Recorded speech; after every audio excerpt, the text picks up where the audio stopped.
Olá, muito bom dia a você que acompanha a partir desse momento mais uma edição do Mundo Corporativo na CBN, aqui pela internet e também no rádio. Hoje o nosso convidado é o consultor de gestão de pessoas, Odino Marcondes, e autor do livro Você Tem os Defeitos de Suas Qualidades, lançado pela editora Quality Mark. Odino Marcondes, muito bom dia. Bom dia, Milton. Bom dia, muito obrigado pela sua presença aqui no Mundo Corporativo. Eu que agradeço. Me diga o seguinte, como é que a qualidade de um profissional pode se transformar num defeito? Pois é, quando ele excede, né? É uma questão de pressão que todos nós podemos eventualmente exercer no acelerador. A ideia que está contida no texto do meu livro é de que defeito e qualidade são extremos de um mesmo contínuo. O que é qualidade pode se transformar em defeito se eu acelerar demais. Se eu carregar demais nas tintas por alguma razão, e nós podemos examinar cada uma delas, né, num determinado momento, se eu carrego demais nas tintas, se eu acelero demais, aquilo que é qualidade vira defeito. Então, o grande desafio das pessoas é exatamente encontrar o ponto ótimo, nem mais, nem menos. Nós já não temos defeitos demais para fazer das nossas qualidades um problema? Pois é, esse é o grande problema, né? Porque se já temos os defeitos, o desafio ainda e a tentação que muitas vezes as pessoas têm de fazer em excesso, né? Então, agregando aqueles defeitos, digamos assim, naturais, mais outros que são os excessos causados pela pressão, né? Isso costuma acontecer por quê? Principalmente por falta de consciência. Eu acho que o grande desafio das pessoas é tomar consciência de todas as questões que estão envolvidas numa relação em que a minha qualidade pode virar defeito. Por exemplo, existem pessoas que são apoiadoras. São pessoas que estão sempre dispostas a apoiar os outros, são preocupadas com o crescimento, com o desenvolvimento das pessoas. Esse é o ponto ótimo. Se por alguma razão, imagine o seguinte, eu estou com um problema de autoconceito, de autoestima, eu estou relativamente inseguro, eu estou precisando da aprovação dos outros, eu apoio um excesso, o que acaba acontecendo? Eu me torno uma pessoa paternalista, uma pessoa que protege, que dá em excesso. Isso acontece, por exemplo, com a mãe, que a criança acabou de regurgitar, toca a mãe a dar mais mamadeira, a criança já está sinalizando que ela está satisfeita e a mãe ainda continua alimentando. Às vezes nós, na relação com adultos, fazemos da mesma maneira. A pessoa está sinalizando que ela não quer mais. E nós continuamos a prover mais informação, mais conhecimento, mais ajuda. Por quê? Porque eu tenho uma questão mal resolvida comigo. Quer dizer, o problema não é da outra pessoa, é meu. É, basicamente meu. Eu é que não sei dosar a necessidade do outro com aquilo que eu estou fazendo. Porque eu tenho questões mal resolvidas comigo. Então eu estou inconsciente e tem uma questão de fundo que me impede de lidar adequadamente com a situação, né? Há uma tendência também do profissional, do executivo, de identificar em si também muito mais os seus defeitos, valorizar muito mais os seus defeitos, às vezes, do que explorar aquilo que o diferencia, aquilo que o leva a se destacar no meio corporativo? Isto. Esse é um ponto extremamente importante. E, aliás, historicamente, isso vem da educação, inclusive da escola, melhor dizendo, nós sempre fomos orientados para olhar mais para aquilo que nós não temos do que para aquilo que nós temos. Isso acontece na escola, isso acontece na família, isso acontece dentro da organização. Os instrumentos, por exemplo, de avaliação, muitas vezes focam naquilo que a pessoa não é e não naquilo que a pessoa é, né? Nós trabalhamos com um princípio que orienta o nosso trabalho, seja quem você é e não lamente não ser quem você não é. Ou seja, foque nas suas forças, que você vai ter mais chance de ser, em primeiro lugar, feliz e a partir daí produzir sucesso, resultados. Seja quem você é. E não lamente não ser quem você não é. Mas aí eu lhe pergunto, seja quem você é? Pois é. Porque talvez você não seja a pessoa certa. Esse é o ponto. Esse é o ponto, porque às vezes a posição que eu ocupo, a posição que eu almejo, não condiz com o melhor que eu posso dar, com o meu conjunto de forças. E talvez eu tenha que ter primeiro a consciência e depois a humildade para buscar outra posição dentro desta organização ou noutra organização. Odino Marcondes, pelo que você fala, o profissional pode ser o seu maior inimigo, o seu maior sabotador. Isso, exatamente, exatamente. Eu posso ser o meu maior sabotador, não utilizando adequadamente minhas forças, concentrando-me muito mais naquilo que eu não sei fazer do que nas minhas competências e habilidades. Me permita uma pergunta aqui de um ouvinte internauta, o Rodrigo, que gostaria de saber o seguinte: qual é a maior dificuldade no desenvolvimento das pessoas nas organizações? O preparo técnico do profissional ou o preparo psicológico, ou seja, fazer com que a pessoa tenha equilíbrio e saiba trabalhar em grupo? O segundo, sem dúvida o segundo. Porque o preparo técnico, primeiro a pessoa já vem formada muitas vezes do mercado ou da universidade ou da escola. Então a competência técnica, de fato, não é o grande desafio, porque essa, num certo sentido, é fácil de ser transmitida. O grande desafio são as competências humanas, as habilidades humanas, as habilidades para lidar com pessoas, para trabalhar em time, para obter o melhor dos outros. Esse é o grande desafio. Inclusive porque a maior zona de conforto do profissional é a dimensão técnica. Eu passei anos da minha vida estudando, me preparando na universidade. Chego na organização e sou reconhecido por isso como um especialista. Um belo dia a organização diz assim: você está preparado para ocupar a sua primeira posição como chefe, como supervisor, seja lá o nome que a empresa dê. Neste momento, eu tenho dois grandes desafios, que são desconfortáveis. O primeiro desafio é abandonar a zona de conforto. Começar a me envolver cada vez menos com o fazer. E eu tenho outro grande desafio, que é me envolver com zonas de desconforto para mim, que são gestão de pessoas, pensar estrategicamente, olhar para fora muito mais do que para dentro à medida que eu vou subindo na hierarquia. Então são dois movimentos que eu chamo do desafio do desenvolvimento. Eu gosto de destacar a palavra desenvolvimento desta forma. Crescer significa desenvolver-me. Deixar para trás algumas coisas que me trouxeram até aqui e que não servem mais, e incorporar outras. São duas coisas difíceis. Bom, mas aí passa mais uma vez pela questão do autoconhecimento, Sim, ao qual o senhor já se referiu. O autoconhecimento é uma técnica a ser aprendida e é essencial para esse desenvolvimento técnico ou desenvolvimento profissional? Sim. Eu não chamaria exatamente de técnica, é mais um processo, né, que o ser humano pode aprender a lidar, a fazer, que é entrar em contato, porque a tradução para mim de consciência é acessar a minha própria verdade. O que é verdadeiro para mim nesse momento? Não é? O que eu estou sentindo, o que faz sentido para mim, qual é a minha verdade essencial nessa circunstância. Esse é o processo da consciência. O oposto disso é a inconsciência, que é quando eu começo a me autoiludir, quando eu começo a mentir para mim mesmo, que é um mecanismo de proteção, de defesa que as pessoas usam, todo mundo usa de uma certa forma. Não é? Nós que identificamos isso em nós mesmos, ou são as outras pessoas que acabam identificando isso, que nós estamos errando o ponto, que nós começamos a trabalhar com a autodefesa, enfim. Esses problemas, normalmente, eles chegam até nós através das outras pessoas, ou nós é que temos que tentar encontrar isso e a todo momento nos avaliarmos? As duas coisas podem andar juntas. Eu posso tomar consciência sozinho, através do meu esforço pessoal, de entrar em contato com a minha verdade, mas eu posso abrir espaço para que as pessoas falem do que elas estão percebendo e que eu eventualmente não percebo. Eu faço uma pergunta que é quase uma brincadeira para as pessoas, dizendo assim: quando foi a última vez que você viu sua própria nuca? Quando eu faço essa pergunta, as pessoas param um pouquinho, dão uma risadinha, dizem assim: nunca. Aí depois de alguns segundos cai a ficha, elas dizem: quando eu cortei o cabelo, normalmente os homens, a última vez. O mecanismo é mais ou menos esse. Eu tenho pontos cegos, você tem pontos cegos. E para eu ver a minha própria nuca, eu preciso da ajuda de um profissional e 2 espelhos, pelo menos, né? Então, o feedback, que é esta informação que vem do outro, é como esse espelho. Ou seja, as pessoas estão mostrando algo que eu não vejo por alguma razão. Eu tenho pontos cegos, eu estou inconsciente, é uma zona de desconforto, é algo que eu não gosto em mim, mas não necessariamente. Porque às vezes eu não tenho consciência das minhas próprias competências. Nunca ninguém destacou, as pessoas percebem e se beneficiam. Mas nunca chegou para mim e disse assim: olha, você fez bem isso, você conduziu uma reunião delicadíssima.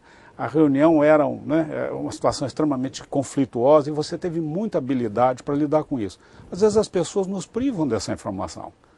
E aí eu não tenho informação sobre a minha competência. Mas me parece que sempre quando a gente pede um retorno de opinião ou um feedback, a gente está sempre esperando que venha um elogio. Não é isso que as pessoas esperam normalmente? Sim, e aí a gente precisa fazer uma distinção, Milton, porque feedback não é elogio. Feedback é falar do que funciona e do que não funciona na relação. E este é um tema central nas relações dentro das organizações, porque as pessoas associam feedback ou com elogio ou com crítica. E na realidade o melhor uso que eu posso fazer do mecanismo chamado feedback é realimentar você sobre o que está funcionando e o que não está funcionando na nossa relação. Mas aí quando a pessoa recebe o que não está funcionando, não vê aquilo como uma crítica, principalmente quando esta pessoa está numa posição de comando, de liderança, ele não pode se sentir enfraquecido em função disso? Tá, claro, isso evidentemente pode acontecer. O fato é que nós fazemos inclusive uma distinção dizendo que não existe feedback negativo ou positivo.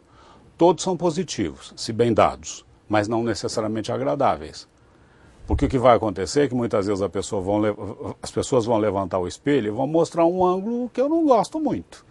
Mas se eu estou interessado em crescer, se eu tenho um compromisso com a minha equipe de melhorar o meu próprio desempenho a partir do aumento da consciência, eu vou aceitar isso, apesar, né, do desconforto. É quando a gente vai no cabeleireiro que a gente descobre que está ficando careca, né? É, mais ou menos. A analogia continua por aí, exatamente isso. Né? Pergunta aqui da Maria Cláudia sobre a questão do feedback. A questão do feedback ainda é um paradigma nas organizações. Duas perguntas. Por que a avaliação do trabalho é sempre encarada como uma crítica? O senhor, de certa maneira, até já respondeu, mas existem modelos de feedback? Pergunta a Maria Cláudia. Olha, na realidade, existem aí no mercado conceituações e modelos de feedback. Eu prefiro trabalhar de uma maneira bastante simples e resgatar o sentido da palavra. É uma realimentação sobre o impacto do teu comportamento em mim, nas pessoas, na organização. Basicamente isso. Não considero o feedback positivo ou negativo, eles serão sempre positivos se bem dados, mas não serão necessariamente agradáveis. E o feedback é uma ferramenta para ser usada todos os dias, sempre que oportuno. E um grande problema nas empresas é que os gestores deixam, às vezes, meses para dar uma informação sobre o desempenho das pessoas. E quando fazem isso, é natural que as pessoas se surpreendam ao ouvir, depois de meses, que algo não funcionou lá atrás. E aí a sensação é ruim, porque diz assim, escuta, você ficou meses sem me dizer isso? Durante todo esse tempo você filtrou suas percepções a meu respeito por uma questão mal resolvida, né? Então isso não é justo. Né? Quer dizer, aquelas análises anuais, avaliações anuais que as empresas costumam fazer, elas são uma perda de tempo, portanto? Não, porque esse retorno teria que ser mais frequente? Não, elas não são perda de tempo, só que elas têm que ser entendidas como parte do processo de desenvolvimento e de gestão do desempenho. Então esse processo tem 3 etapas básicas. Primeiro é o contrato. É o momento em que o gestor senta com o seu colaborador e faz uma contratação. Ele contrata, a rigor, 2 grandes coisas. Ele contrata metas e ele contrata comportamentos. O que você espera que você vai alcançar e como você vai alcançar. Essa é a primeira etapa. A segunda etapa, que é crucial, é o acompanhamento. Esse acompanhamento vai ser determinado pela maturidade do profissional. Se eu tenho uma equipe madura, eu posso me reunir menos frequentemente com essas pessoas para conversar sobre desempenho, porque elas têm direção própria. Elas sabem guiar o seu trabalho em direção ao objetivo. Se a equipe é mais imatura, eu vou sentar mais frequentemente. Se eu contrato bem, se eu acompanho bem, esse momento lá na frente, semestral ou anual de avaliação, é mera formalidade. Não tem surpresas. Agora, se eu contrato mal e acompanho mal, quando chegar no final do ano, surpresa, né? Porque eu não recebi acompanhamento, eu não recebi nenhuma sinalização se eu estou na direção certa ou não. E aí é um momento desagradável. Sobre o feedback ainda, as novas tecnologias, a intranet, por exemplo, elas podem ajudar para esse exercício diário, frequente dentro de uma empresa? Pode, mas eu não recomendaria que se utilizasse esse tipo de recurso para algo que deve ser frequentemente feito olho no olho. É claro que, às vezes, eu estou impossibilitado de estar em frente a uma pessoa para dar uma informação sobre o desempenho dela. Eu posso usar o e-mail, eu posso usar o celular, eu posso usar o telefone, enfim, outros recursos. Porque eu acho que é importante dar essa informação já. Eu não posso esperar 2, 3 dias quando eu vou estar finalmente frente a frente. O ideal é uma conversa olho no olho. Esse é o ideal. Em situações excepcionais, eu posso aceitar uma comunicação de outra forma. A troca de e-mail frequente, a conversa, o diálogo aberto pela própria internet, e quando eu digo aberto, entre 2 pessoas, ele pode funcionar? Pode funcionar. E pode haver, Milton, maturidade suficiente entre as pessoas para que elas troquem muitas coisas rapidamente, sem grandes, sem ficar cheio de dedos, sem ficar com melindres para falar para os outros. E isso é resultado de uma construção. Nós podemos construir uma relação aberta. Gino Marcondes, agora há pouco você conversou com a gente falando do profissional que recebe, por exemplo, um convite para passar para uma outra área, recebe uma promoção dentro da empresa e que aí ele tem ali 2 desafios ou duas situações com as quais ele tem que administrar naquele momento. Agora, não existe uma outra questão também da autoavaliação, porque eu fico pensando o seguinte, o profissional é convidado para um posto melhor, maior dentro da empresa. Ele deve pensar 2 coisas. Bom, eu vou. Mas talvez ele não se sinta preparado para aquilo. Sim. Ou, se eu disser que eu não vou, eu vou ter prejuízo dentro da empresa, talvez eu seja mal visto pelos meus gestores, pelos executivos. Como é que trata isso? Olha, essa é uma questão extremamente importante e que produz muito estresse, tensão nas pessoas, nas organizações. Muitas vezes o indivíduo tem consciência de que gerir pessoas não é algo confortável, não é o que ele deseja para ele. Só que ele tem 2 questões aí. Uma é a oportunidade para ganhar mais, né? E há uma pressão. Eu avaliei o funcionário e considerei, eu que sou o gestor dele, considerei que ele está apto para uma promoção. Se ele me diz que não está apto, há uma frustração, até porque muitas vezes esse processo ocorre à revelia dele. Eu começo a negociar com os níveis superiores a promoção daquele funcionário, não comuniquei nada para ele. Eu já botei muitas fichas nesse funcionário. Finalmente ele me diz não. Como é que eu vou explicar lá para o meu diretor que ele não quer ser gestor, que ele não tem vocação para isso, que não é o seu desejo? Agora eu vou pressioná-lo para que ele aceite. Se ele chegar em casa e contar para a família, ele vai receber pressão também. Então, tem a oportunidade de ganhar mais, a família tem planos para fazer com o dinheiro que ele vai ganhar mais. Então esse indivíduo está no olho do furacão. Dizer não nessa circunstância é muito difícil. E eu frequentemente me deparo com pessoas que foram promovidas quando não poderiam ter sido, ou a empresa devia ter oferecido uma alternativa que já é comum no mercado há algum tempo, que é a carreira em Y. Ou seja, a possibilidade que essa pessoa se transforme num consultor, num especialista, e isso acompanhado de crescimento e de aumentos de salário. Ele vai fazer uma carreira técnica e não uma carreira administrativa. Algumas organizações dão essa oportunidade. Agora, levando em consideração toda essa avaliação, dizer não é fora de cogitação num quadro como esse? Não é, dependendo da relação que eu tenho com o meu gestor, dependendo da cultura da organização. Para algumas pessoas, dizer não é o fim da carreira. Bom, vamos pegar aqui um outro ponto que é abordado no seu livro, Você Tem os Defeitos de Suas Qualidades, e que me chama muita atenção, que são as intermináveis ou nem sempre tão produtivas reuniões. Isso. Reunião é um momento de avaliação também? Sempre, sempre. Agora, e por que elas são consideradas tão chatas muitas vezes? As pessoas às vezes saem correndo. E olha que não falta reunião no nosso dia a dia. Não falta, não falta. Aliás, no meu livro eu conto a minha experiência. Eu trabalho há mais tempo que eu gosto de me lembrar, né? Quando eu comecei a trabalhar, eu trabalhava num prédio no centro de São Paulo. E nós tínhamos lá, no lugar onde eu trabalhava, na organização, 200 e poucos funcionários. Tinha uma sala de reunião, que era usada uma vez por mês para uma reunião do conselho e só. Essa figura, essa instituição chamada sala de reuniões, é algo relativamente novo. E bem-vindo, né? É um mecanismo extremamente útil porque mostra que as organizações se democratizaram. Quando eu comparo os modelos de gestão de 40, 50 anos atrás, onde as decisões eram centralizadas o tempo todo, com o modelo atual, há um avanço sem dúvida. O problema é que nós sofremos de um excesso de reuniões e as pessoas reclamam porque passam a maior parte do tempo em reunião. A reunião, para mim, ela tem que atender a 3 requisitos básicos. Os requisitos são inclusão. Quem deve estar nessa reunião? Essa é a primeira questão. Quem deve estar? E quem deve estar deve ser convidado. Esse é um problema, porque muitas vezes quem deve estar não é convidado. Segundo critério importante, poder e controle. Se eu convido as pessoas para participar de uma reunião, eu estou dando a essas pessoas o direito de voz e veto? Ou elas simplesmente vão convalidar uma decisão que já está pronta? E terceiro critério, as pessoas podem expressar o que elas sentem? Elas podem falar o que elas estão pensando e serão consideradas? Ou eu vou usar os recursos que eu tenho para anular ou isolar uma pessoa que tem um ponto de vista diferente do meu, com o qual eu não quero me confrontar?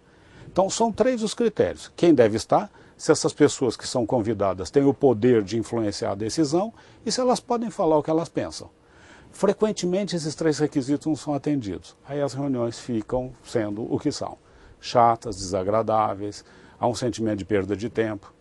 Hoje todo mundo leva um notebook para a reunião e fica trabalhando lá enquanto os outros estão falando, o que é um desrespeito. Mas é também um sinal de que eu não devia estar aqui, né? Isso responde à pergunta da Ana Maria, como evitar que as reuniões se transformem em conversas dispersas? Sim, exatamente. Se for atender os 3 requisitos, as reuniões serão rápidas, produtivas, eficientes e vão cumprir o seu papel, que é melhorar a qualidade da decisão. Reunião com tempo regulamentar marcado funciona? Funciona. Ou funciona. só vira pressão? Não, funciona. É bom combinar isso e ajudar as pessoas a se disciplinarem. Eu cito, inclusive, ele era um empresário, foi executivo de uma empresa importante americana, que instituiu reunião em pé. Né? As pessoas ficavam em pé durante a reunião, porque ele dizia assim, olha, se as pessoas ficarem em pé, elas serão objetivas, rápidas e nós vamos direto ao ponto. E funcionava lá na organização dele. Bom, um outro aspecto que me chamou a atenção do trabalho que o senhor realiza é quando o senhor fala da bagagem. Sim. De que maneira arrumar as malas ajuda você a entender a sua performance no mercado de trabalho ou ajuda eu a entender a minha performance no mercado de trabalho? Olha, Milton, o conceito de bagagem é o seguinte, você e eu chegamos, né, todos nós chegamos até aqui, por conta de um conjunto de competências, conhecimentos, habilidades, valores, etc. Esse é o conjunto da bagagem de cada um de nós. Toda vez que eu vou viajar, eu levo em conta 3 coisas para fazer a minha mala. Para onde eu vou, o que eu vou fazer e quanto tempo eu vou ficar lá. Se eu utilizar esse critério, a mala que eu usei na semana passada, se eu usar nessa semana eu vou quebrar a cara. Por quê? Semana passada eu saí de férias e fui para um lugar frio. E agora eu estou indo a trabalho para um lugar quente. Né? Então, o conceito é o seguinte, eu tenho que examinar o futuro da minha carreira, definir o futuro da minha carreira e em função daquilo que eu desejo para mim, eu arrumo a mala. O que significa que eu tenho que eventualmente me desenvolver em relação a algumas coisas que me trouxeram até aqui e que não servem mais. Isso inclui conhecimento, habilidade, atitude, pessoas. Às vezes eu estou vinculado a pessoas que estão atrasando o meu caminhar. Às vezes eu estou muito ligado a lugares, né, que atrasam também o meu desenvolvimento. Ninguém precisa se desenvolver em relação a nada. Eu posso continuar envolvido com os mesmos conhecimentos, habilidades, atitudes, valores e relações. Mas a fila anda. Agora, se o senhor mesmo identifica que boa parte das corporações costuma ser conservadora, como é que a gente consegue se desenvolver dentro desse cenário? Pois é, sempre há oportunidade até para ajudar a empresa a transformar-se, né? Porque quando a gente fala em empresa conservadora, nós estamos falando em pessoas conservadoras. Não existe uma empresa conservadora, existe uma cultura composta e formada por pessoas que é conservadora. As pessoas que têm a percepção de que algo precisa ser mudado e percebem às vezes mais rapidamente que os outros, têm um papel de estimular o desenvolvimento. São as pessoas que podem cutucar a organização e provocar uma reflexão sobre a necessidade de abandonar práticas, porque tal como as pessoas, as organizações nascem, crescem, envelhecem e morrem. Agora, não é perigoso isso dentro de uma corporação? Porque aquela pessoa que resolve mostrar um outro caminho acaba saindo do caminho tradicional que todos pisam e todos percorrem, e isso gerar inconformidade dentro da empresa? Pode ser perigoso, e se a organização for muito conservadora, ela não será continente para esses provocadores. Essas pessoas que são capazes de dizer, olha, escuta, algo precisa ser mudado. Esses podem ser afastados e demitidos. Mas é certo que uma organização que reage assim está com os dias contados. Faço o quê? Mudo eu ou mudo a empresa, se eu sou assim? Olha, no limite... Ou eu mudo de empresa? Pois é. O processo de transformação é sempre uma transformação de pessoas. Ou eu mudo as pessoas, ou eu mudo de pessoas. E as pessoas que estão inconformadas porque percebem que a organização não evolui, não se desenvolve, depois de esgotarem as alternativas, elas frequentemente vão embora. Os inconformados, aqueles que são mais descontentes com o status quo, têm o caminho da saída como forma de se encaminhar para outros lugares onde eles poderão ser melhor utilizados. Essa questão do conservadorismo está muito relacionada à burocracia. Sim. E a pergunta que o Alfredo faz, nosso ouvinte internauta, é o seguinte: professor Odino, por que as pessoas, com o passar do tempo, tendem a ser cada vez mais burocratas nas organizações? Pelo menos no meu ponto de vista, diz aqui o Alfredo, sinto que no meu trabalho tenho que fazer cada vez mais relatórios que ninguém lê. Como mudar a cultura da burocracia? A burocracia só existe por falta de confiança. A burocracia é um mecanismo. Uma certa dose de burocracia é absolutamente indispensável à medida que a organização vai crescendo.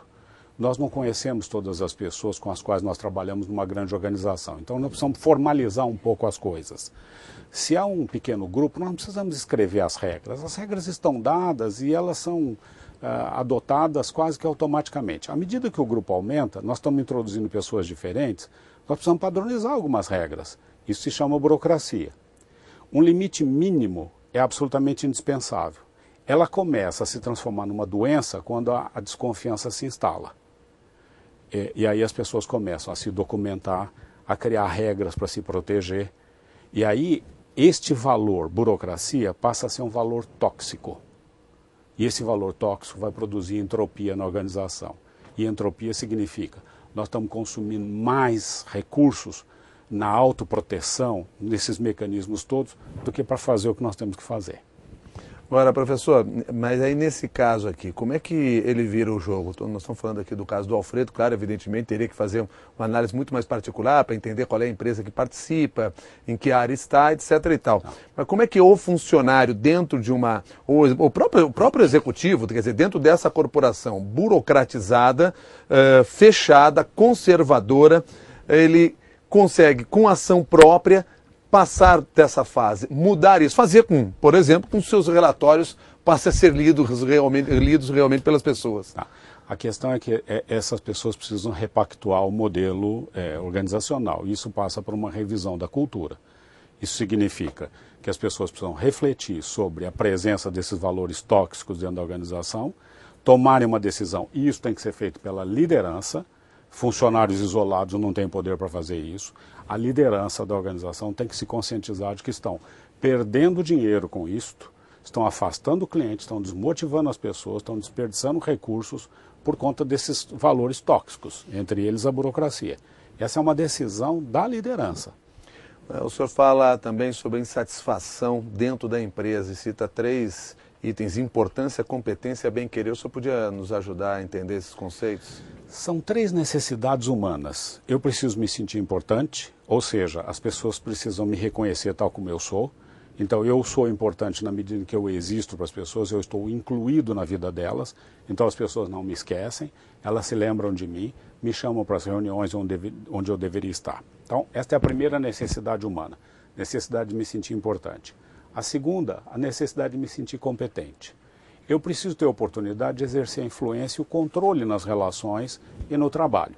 Quando você me pede uma opinião, quando você me dá a oportunidade de tomar uma decisão, eu me sinto competente. Isso significa que eu estou podendo exercer controle nas relações.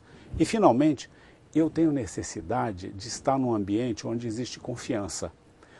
Se você confia em mim, você, meu gestor, meu colega, meu par, meu cliente interno, isso significa que você gosta de mim. E a confiança significa, você não tem segredos comigo. Essas 3 necessidades básicas vão criar condições para que as pessoas tenham o melhor desempenho nas relações e no trabalho que elas fazem. Elas precisam, eu preciso me sentir importante, competente e bem-quisto, para eu poder dar o meu melhor. Hoje em dia, com todas essas técnicas, esse conhecimento que já se tem de gestão de pessoal dentro das empresas, há uma tendência das empresas estarem cada vez seguindo mais essa linha? Ou hoje ainda muitas empresas ainda cometem erros crassos nessa questão? De um modo geral, há um avanço significativo. É claro que todas as mudanças, e nesse sentido são mudanças globais, porque as empresas não estão isoladas e cada vez mais, né, elas se interagem com outros sistemas, a gente percebe que há uma mudança no modelo de gestão, sim. Evidentemente que esse modelo não é acompanhado na mesma velocidade por todas as organizações. E dentro de uma grande organização você tem bolsões retardatários e você tem bolsões que estão mais à frente. De um modo geral, as organizações estão mais atentas a essas questões, elas abrem mais espaço para as pessoas, tratam as pessoas com mais respeito e dignidade, né? E podem, portanto, aproveitar o melhor do potencial delas. Aproveitando aqui mais uma pergunta de um ouvinte internauta, do Márcio, professor Odino. O que é preciso para a pessoa elaborar um plano estratégico de carreira? O que é pensar estrategicamente? Pensar estrategicamente é pensar no futuro, é fazer uma escolha, né, que evidentemente será concretizada lá no futuro. Então, eu preciso desenhar quem eu quero ser, onde eu quero estar, o que eu quero estar fazendo daqui a 5, 10, 15, 20 anos. Né? Esses horizontes tão extensos são necessários e a gente pode ir por steps e as pessoas podem fazer isso assim. Em que posição eu quero estar? Agora, mais do que a posição, a pergunta que tem que ser respondida é por que ou para quê? Às vezes as pessoas dizem para mim assim, eu quero ser diretor na empresa. E a primeira pergunta que eu faço é, para quê ou por quê? Ele precisa me dar uma razão mais profunda, porque finalmente ele pode chegar até rapidamente a diretor, mas isso não o torna necessariamente uma pessoa mais feliz. Por que você quer ser diretor? Para que você quer ser diretor? Se a pessoa for alternando o porquê, para quê, ela vai subir uma escada que a gente chama de escada da felicidade, porque lá no último degrau vai estar escrito felicidade. Né? Agora, existem degraus daqui até lá, e ele pode ter consciência de finalmente por que ele quer subir essa escada. Eu quero ser diretor. Por quê? Para quê? Né? Essas são as perguntas fundamentais. Só para a gente fechar aqui essa nossa conversa, então, no mundo corporativo. Gerir uma carreira profissional é a mesma coisa que gerir uma empresa? Num certo sentido, sim, porque é um trabalho de planejamento, é um trabalho de definição de metas, é um trabalho de definição de objetivos. Aí há uma certa, digamos, semelhança entre a gestão de uma empresa e a gestão de uma carreira. Só que cada uma desses dois elementos que estão sendo geridos tem suas especificidades. Né? A organização ela tem seus stakeholders, ela está num determinado campo de forças diferente do campo de forças que está o indivíduo. Né? Ele está dentro da organização, mas as forças que atuam sobre o indivíduo não são as mesmas que atuam sobre a organização. Então aí existe uma especificidade. Mas de qualquer maneira, a questão do planejamento e da definição de objetivos muito claros afeta os dois. Professor Odino Marcondes, muito obrigado pela sua gentileza de conversar conosco aqui no Mundo Corporativo. Espero que a gente tenha novas oportunidades. E eu que agradeço, Milton. Foi um prazer estar com você aqui e com os seus ouvintes. Muito obrigado. Nós conversamos com o professor Odino Marcondes, consultor de gestão de pessoas, autor do livro Você Tem os Defeitos de Suas Qualidades, lançado pela editora Quality Mark.